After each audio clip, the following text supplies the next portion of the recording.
It's December 26, 2025. Google's search engine continues to post a malicious, hateful lie. This has been going on for quite some time, and they've refused to take it down, generated by their AI. If you do a search for Real Change, the Seattle nonprofit, and A K Segan, that's me, it shows this perverse lie, which on part of Google staff and executives, it's anti-Semitic, it's virulently racist and hateful. It says a Seattle artist who promotes himself on social media as a white supremacist, Nazi-defending Holocaust denier. It's complete garbage. And further down, we have opinion like op-ed columns I penned showing Racism in No Place in Seattle's Art Scene, published August 24, 2016.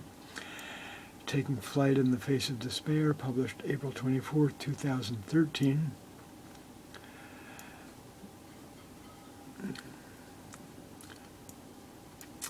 This one I wrote. This one was written by someone else, by a Real Change newspaper editor.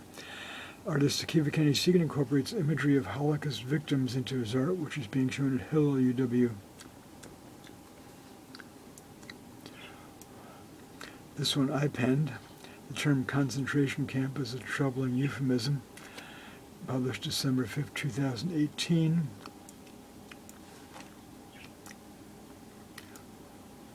And another one I wrote, published June 9, 2010.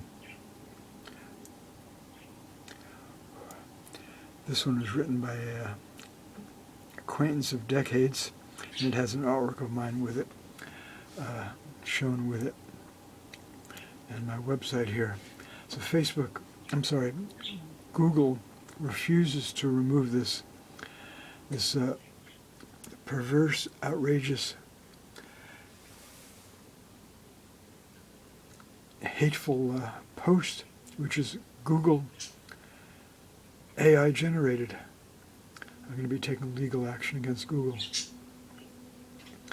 First with the Washington State Attorney General, Consumer Affairs. I'm going to report this to the FTC as well, and maybe see if some reporter will be interested to write about it.